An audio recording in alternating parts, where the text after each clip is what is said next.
목회를 하면서 주님께서 제게 주신 심어주신 확신이자 소망이 하나 있는데, 그것은 하나님이 함께 하시면 어떤 사람도 변화된다는 사실입니다. 저도 사람 때문에 힘든 시간을 많이 보냈습니다. 목회자로서 다양한 사람들을 만나면서 엄청난 스트레스와 고난을 겪었습니다. 따지고 보면 모든 사람들이 남편 때문에, 자식 때문에, 친구 때문에, 상사 때문에, 결국 사람 때문에 힘들어합니다. 그러나 제가 깨닫는 건 하나님이 함께 하시면 변화되지 않을 사람 없구나, 이 사실 하나입니다.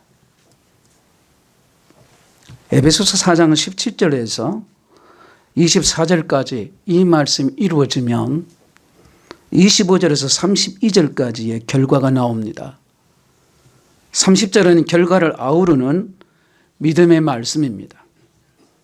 성령을 근심시키지 말라. 이 말라는 이 말씀은 반대로 성령을 기쁘시게 할 수 있다는 말씀이기도 합니다. 그럼 우리는 언제 성령을 가장 근심시킬까요? 성령을 인정하지 않을 때입니다. 내 생각, 내 뜻, 내 감정대로 살면 성령님을 무시하며 사는 것이 되는 겁니다. 내가 주인 되어서 사는 것이기 때문에 그런 것입니다. 가정이 하는 예를 들면, 만약에 부부싸움 하는 현장에 목사님이 가면 일단 부부싸움은 거기서 멈춰야 합니다. 목사님이 갔는데도 계속 부부싸움을 한다면 그건 목사님을 무시하는 거죠. 목사님이 상처받습니다.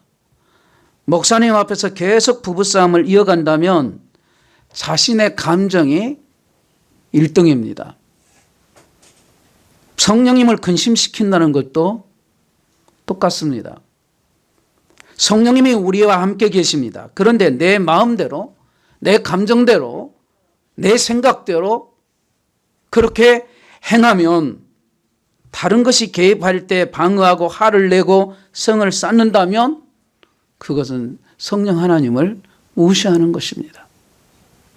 여러분, 우리는 내 믿음을 세우고, 내 가정을 세우고, 내 교회를 세우고, 건강한 사회와 국가를 세울 책임을 진 사람, 바로 하나님의 사람들입니다. 내가 여기 있기 때문에, 내가 오늘 그 직장에 있기 때문에, 내가 오늘 이 교회에 있기 때문에, 내가 오늘 가정에 있기 때문에 그곳이 치료가 되고 세워지고 건강하게 되는 그 역사가 일어나게 하는 저와 여러분이 됩시다. 건강한 신앙, 건강한 가정, 행복한 교회를 세우는 건축가가 되어지는 저와 여러분이 됩시다. 그러기 위해 우리 모두가 십자가 있는 곳으로 방향을 바꿔야 된다는 말입니다. 주님 앞으로 부끄러우며 많고 허물 많은 저와 여러분들이 주님의 십자가의 보혈로 제사함 받고 그 문 앞에 나가야 된다는 말입니다. 에베소서 오늘 읽은 4장 30절 말씀하시기를, 하나님의 성령을 근심하게 하지 말라. 그 안에서 너희가 구원의 날까지 인치심을 받았느니라 말씀합니다. 이 말씀을 보면 구원의 날이 있습니다. 구원의 그 날까지 성령님과 동행하고 무엇이 성령님을 기쁘시게 하고 근심하게 하는지 오늘 저와 여러분들이 분별하는 눈이 열려야 한다는 말입니다. 신앙은 완주해야 합니다. 쉽게 말하면 주님 나라 갈 때까지, 주님 부르실 때까지, 내가 죽을 때까지 신앙은 멈추지 말라는 거예요. 전진하라고 하는 거예요. 신앙생활을 하며 문제가 해결되는 것도 의미가 있겠지만 본질은 아닙니다. 신앙을 안전하기까지 끝까지 잘 마치기 위해서는 성령님과 함께 해야 된단 말입니다. 오늘 본문 17절에 뭐라고 말씀합니까?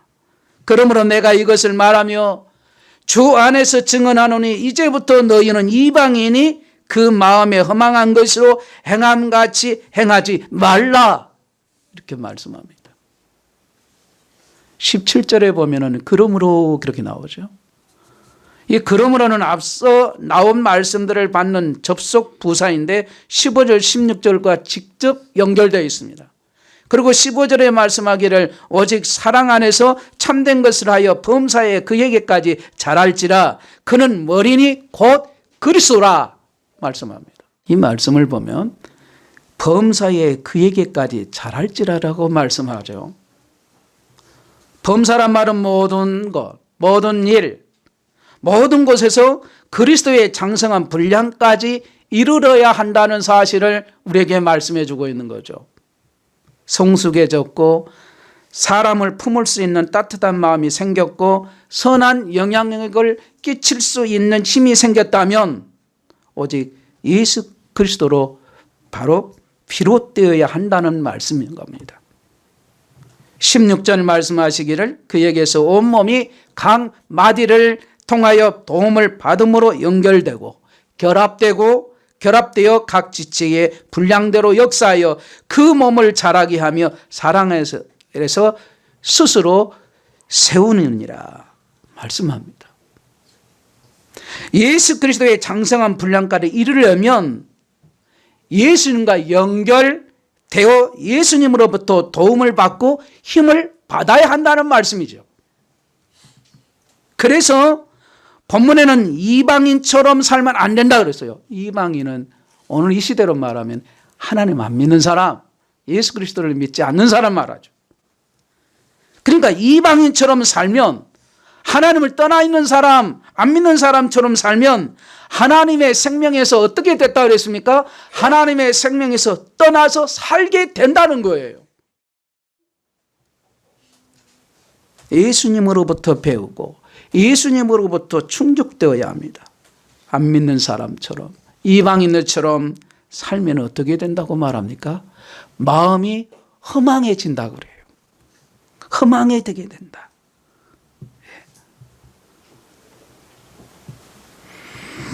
거짓된 마음, 거짓되고 정신이 어지러운 느낌을 갖게 되는 그 마음이 허망하다는 말이죠. 그러니까 성도들 가운데 허망한 마음을 갖고 선하게 살려고 하는 사람이 있습니다. 세상의 법을 어기지 않고 합법적으로 열심을 내는 사람입니다.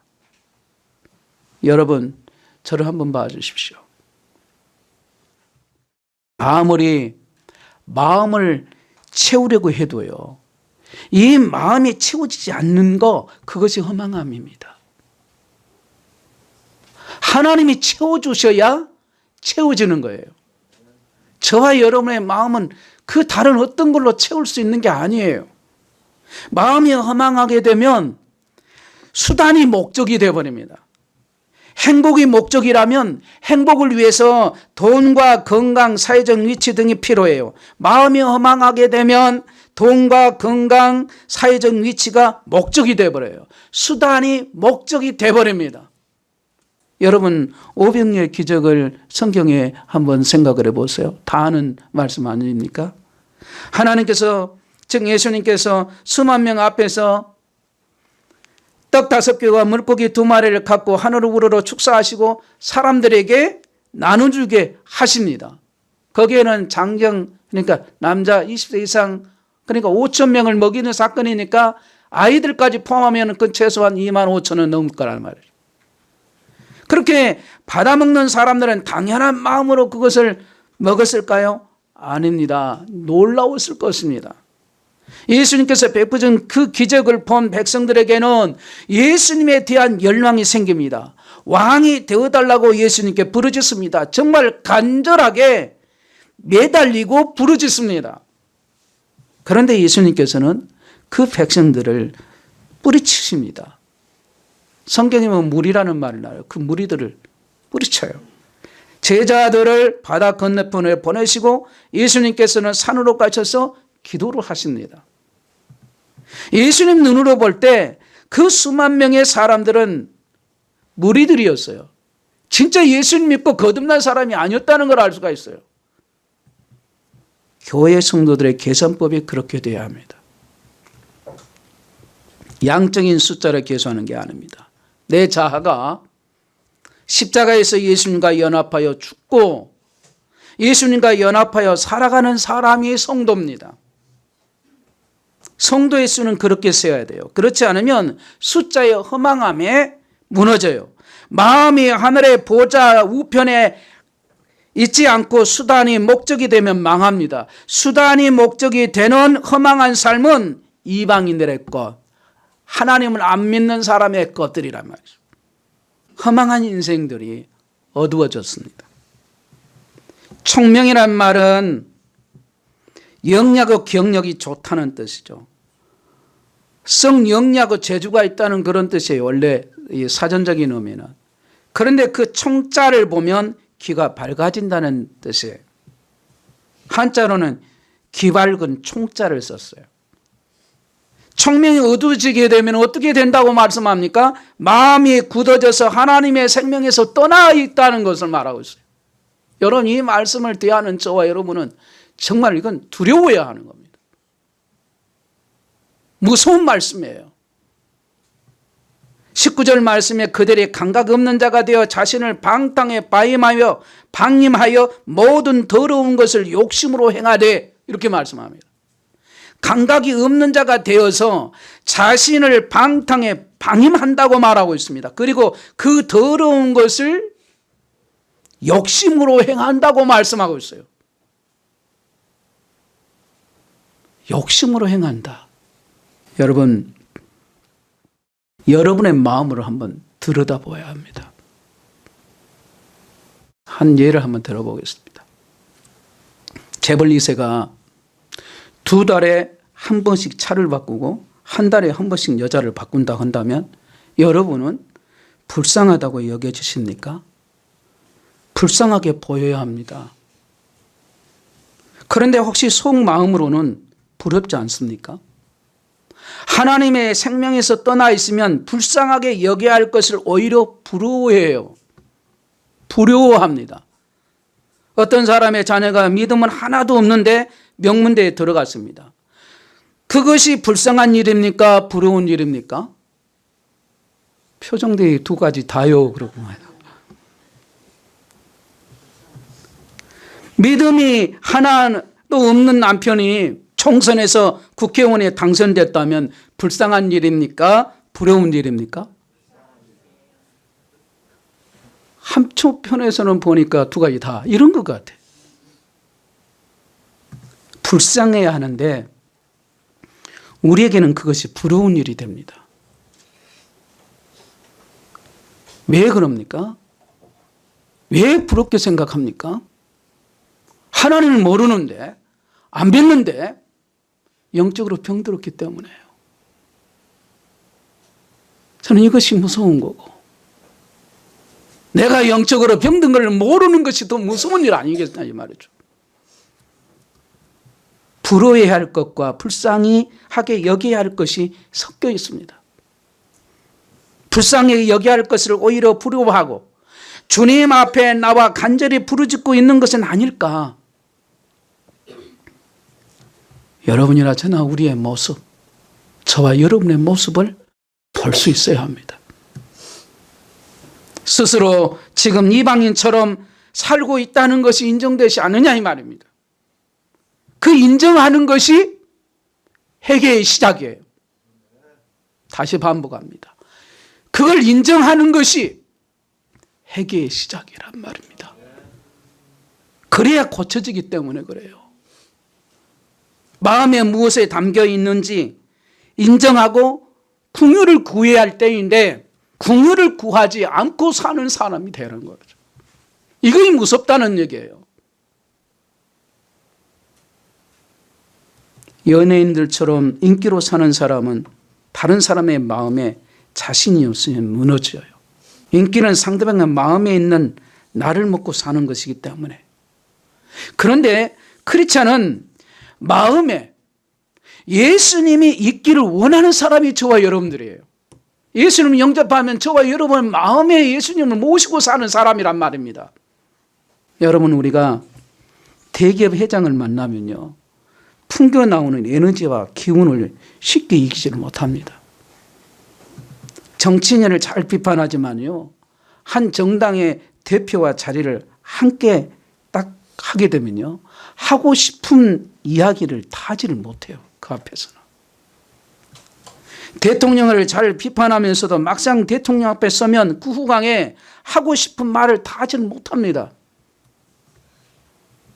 여러분, 본질을 보라는 거예요. 불쌍히 여기는 것 같지만 실상은 부러워하는 우리의 마음을 봤다면 먼저 인정해야 하는 겁니다. 에베소 4장 23절 24절에 오늘 본문에 보면 오직 너희 심령이 새롭게 되어 하나님을 따라 의와 진리의 거룩함으로 지으심을 받은 새 사람을 입으라. 새 사람을 입으라 그래 말씀하죠. 이 말씀을 자세히 여러분 봐보세요. 새 사람이 되라고 말씀하셨습니까? 그렇게 말씀하지 않았어요. 새 사람을 입으라고 말씀합니다.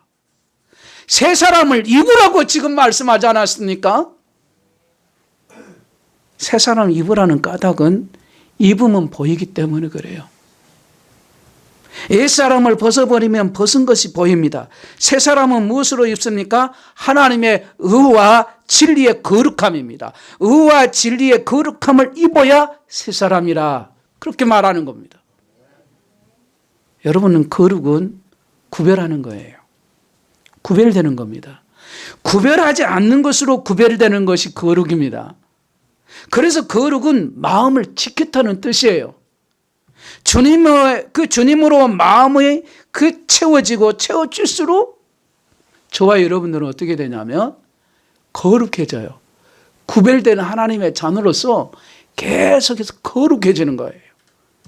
거룩이 주님의 마음. 그러니까 거룩하다는 것은 그 마음이 온통 주님으로 채워져 있다. 그렇게 표현하는 거예요. 하나님의 마음을 알고 하나님의 마음이 내 마음에 가득 채워지는 거예요. 그러니 거룩한 삶으로 나타나는 겁니다. 의는 하나님 보시기에 옳은 것을 행하는 걸 가리키는 겁니다. 의로운 사람이 되었다는 것은 곧 하나님 마음에 들었다는 말인 거예요. 그래서 하나님께서 무엇을 마음에 들어 하시는지 알까요? 모를까요? 알아요. 하나님께서 이것을 마음에 들어 하시지. 저것도 하나님께서 마음에 드시지. 이것도 마음에 들어 하신다니까.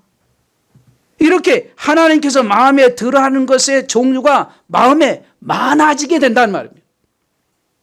하나님께서 마음에 들어 하신 것을 알아차려서 마음에 그것을 가득 채우는 것이 뭐냐? 거룩입니다. 옛사람에게는 거짓의 거룩이 있어요. 새사람에게는 진리의 거룩이 있습니다. 그래서 진리가 중요한 겁니다. 신앙은 속사람, 우리 눈에 보이지 않지만 이 속사람을 완전히 바꾸는 거예요. 내면을 완전히 바꿔놓습니다.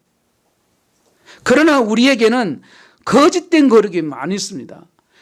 신입사원이 대리가 되고 과장이 되고 부장이 됩니다. 올라가면 갈수록 평가자에게 마음을 더 쓰게 돼요.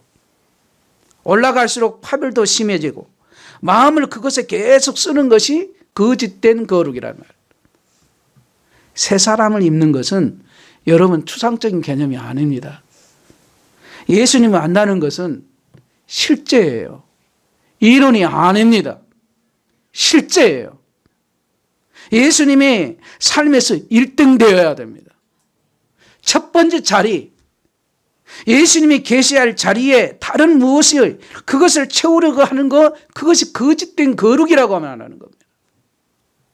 2만 5천여 명이 광야에서 오병이어의 기적에 열광했습니다. 그러나 우리 주님께서 하신 그 모습을 성경을 봐보세요.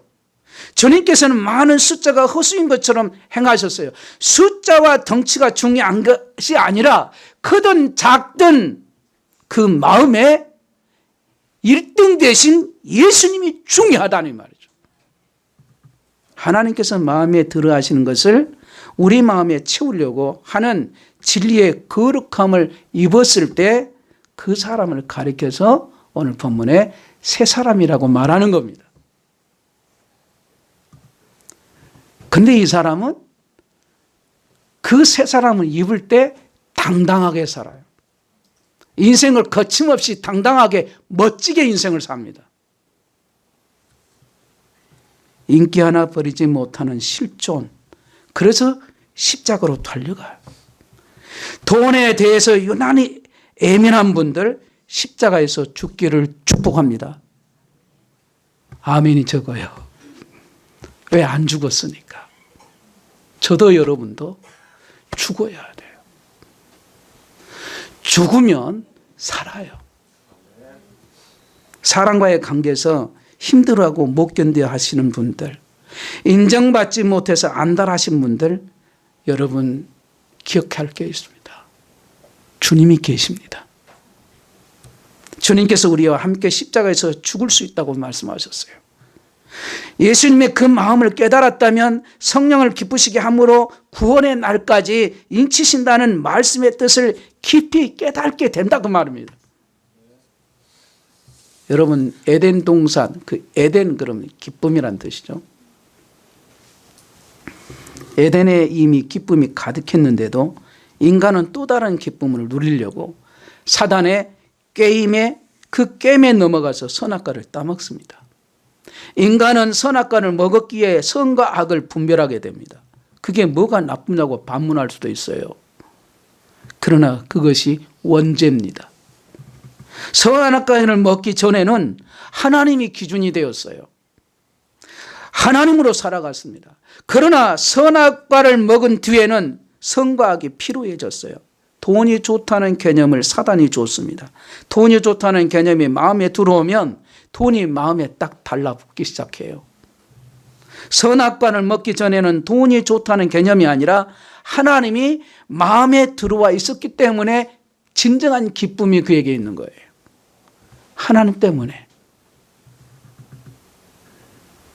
여러분 판단하는 마음이, 이 판단하는 마음이 십자가에서 죽고 주님의 눈으로 보게 되는 거, 이게 중요한 거죠.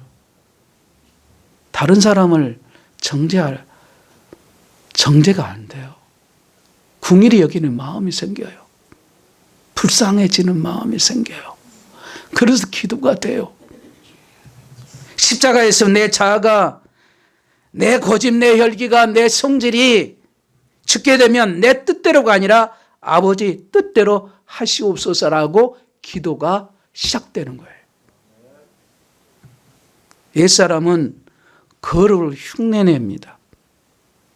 그래서 거짓의 거룩이에요. 자녀, 사업, 관계, 세상에서 좋다 하는 것들이 마음에 가득합니다. 그럼 어떻게 새 사람의 옷을 입습니까? 십자가에서 예수님과 함께 옛사람이 죽는 길 외에는 다른 게 없어요. 주님의 십자가에 못 박아버려야 한다. 옛사람이 추구했던 가치가 죽고 주님과 연합해서 주님과 하나 되기 전까지는 이게 옛사람을 버리지를 못하는 거죠. 새 사람이 될 수가 없어요. 다른 것에 끼웃거리는 것을 성령님께서는 근심하고 계십니다. 예수님과 함께 십자가에 죽는 것으로 성령님을 기쁘시게 할 수가 있어요. 실제입니다. 꾸며낸 얘기를 제가 하는 게 아닙니다. 이건 사실인 말씀을 여러분에게 증거하고 있는 겁니다. 중국 선교사였던 제임스 허드슨 테일러라는 선교사님이 일화를 말씀을 드리랍니다. 중국 내지 선교의 창설자이고요. 51년 동안 많은 개신교 선교사들에게 영향을 많이 주었습니다. 그리고 진정한 복음을 위해서 힘썼던 선교사님이기도 해요. 근데 이분이 중국 선교를 하던 중에 쓰러지셨어요. 그때 당시에 영국 사람이 중국에 가서 중국 사람처럼 산다는 이게 얼마나 어렵겠어요. 그리고 실제로 중국 사람은 옷을 입고 다녔기 때문에요. 그는 중국 사람처럼 행동하고 중국 사람처럼 그렇게 삶을 살았던 사람이에요. 그러나 꼭 그런 그 환경이 바뀐 것 때문에 너무 가려워서 쓰러진 것만은 아니었습니다. 이 허드슨 테일러 선교사님의 마음이 무너졌던 거예요. 왜 마음이 무너졌냐면 이분이 자꾸 화를 내는 것 때문이었어요. 조그마한 것까지 다 화를 내요. 이유가 있었어요. 중국에서 중국 사역자들과 함께 거기서 이제 복음을 전하는 사역을 하는데 중국 사역자들이 도무지 마음에 안 드는 겁니다. 왜 그렇게 게으르고 왜 그렇게 정직하지 못하고 왜 그렇게 말이 앞뒤가 다르고 그러니까 이 허드슨 테일러 선교사님이 중국 사역자들에게 늘 하는 이야기가 야단치듯 제발 좀 그런 행동을 고치시라고 제발 좀 그렇게 하지 말라고 그러다가 화를 내다 보니까 이거 습관화가 되는 거예요. 그래서 어느 날 회개하게 되는 거예요.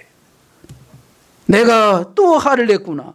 내가 진짜 정말 주의 종이라면 이렇게 화를 내면 안 되는데 내가 품어주고 끝까지 사랑하고 그렇게 세워야 되는 건데 그래서 이분이 기도를 합니다. 하나님 오늘은 화를 안 나게 해주십시오. 그런데 저녁에 가면 또 화를 내요. 하여튼 화 안 나게 해달라고 기도한 날은 더 화를 낸 겁니다. 저는 이걸 생각하면서 여러분과 저의 얘기가 아닌가 그런 생각을 해봐요. 아니 근데 허드슨 테일러 선교사님이 내가 이렇게 복음을 전해도 되나? 어느 날 그런 생각이 든 거예요. 깊이. 예수님 믿는 사람인데 더군다나 이 중국 땅에 와가지고 영혼을 구원하려고 하는데 이 화내는 사람처럼 이렇게 살면 될까? 중국까지 왔는데 그런데 예수 믿는 사람들께 본을 못 보이는 거 이렇게 되는 거 이거 참 큰일이구나. 이렇게 생각하면서 사람들 때문에 쓰러진 거예요. 그런데 이 허드슨 테일러 선교사님이 다시 일어나게 된 하나님의 말씀을 붙잡는 계기가 되는데 그 말씀이 어디냐면 요한복음 15장 5절 말씀이었어요. 나는 포도나무여 너희는 가지라 그가 내 안에 내가 그 안에 거하면 사람이 많은 열매를 많이 맺나니 내가 그동안 나를 변화시키려고 화 안 내려고 모범된 생활을 하려고 그렇게 예를 썼다고. 어떻게 하든지 중국 사역자들에게 중국 사람들에게 예수 믿는 사람은 이런 사람이다 그렇게 보여주려고 무단히 예를 썼다는 거예요. 우리는 그만큼 하는 것도 귀하다고 그렇게 생각하지 않습니까? 근데 결과가 뭐예요? 안 된다는 거죠. 노력으로 되질 않는다는 거예요. 허드슨 테일러 선교사님이 그래서 무너졌는데 내가 왜 그랬을까? 나는 그냥 예수님 안에만 있으면 되는 걸 예수님이 포도나무여 나는 가지고 나는 주님 안에만 있으면 주님이 하시는데 주님이 열매를 맺게 해주겠다고 하셨는데 왜 내가 그렇게 예를 썼을까? 그래서 주님 저는 이제 주님 안에 거합니다. 이제 주님께 모든 것 다 맡깁니다. 주님 나를 통해서 주님이 열매를 맺게 해주세요. 나 더 이상 걱정 안 할래요. 나 더 이상 안달 안 하겠습니다. 나 더 이상 몸부림 안 치겠습니다. 그러나 나 이제 주님 믿을게요. 그리고 벌떡 일어나셔서 이제 헤드슨 선교사님, 이 테일러 선교사님이 소속 선교의 영국 총회에서 이렇게 연설을 했습니다. 저는 영적으로 패배를 당하여 이기기를 원했으나 승리가 오질 않았습니다. 그런 어느 날 요한복음 15장 5절 나는 포도나무여 너희는 가지라 그가 내 안에 내가 그 안에 거하면 사람이 열매를 많이 맺나니라고 하신 이 말씀을 읽었습니다. 그런데 읽었던 이 말씀이 내 안에 제게 빛으로 오신 것 같았습니다. 그래서 저는 다짐했습니다. 내가 내 힘으로 노력해서 성취하려고 헛수고하지 말고 그리스도께서 이미 성취해 놓으신 것을 믿음과 기도로 내 것으로 만들고 주님께 의지하는 법을 배웠습니다라고 그렇게 말한 겁니다. 그랬더니 승리가 왔다는 거 이렇게 고백을 한 겁니다. 결론입니다. 저를 포함한 우리 모두가 뭉쳐있던 분노의 감정이 십자가에서 주님과 함께 죽고 수많은 판단의 근거들이 십자가에서 죽고 돈이 아니면 안 된다는 그 생각도 십자가에서 죽고 자녀가 잘 되지 못하면 죽을 것 같았던 마음도 십자가에서 죽고 그 무엇도 다 십자가에서 다 내려놓고 죽어야 하는 오직 주님으로 살아가는 역사를 저와 여러분들의 맛보시기를 주님의 이름으로 축복합니다. 그분은 하나님이십니다. 우리가 섬기는 그분은 전능자이신 분이십니다. 기도하겠습니다.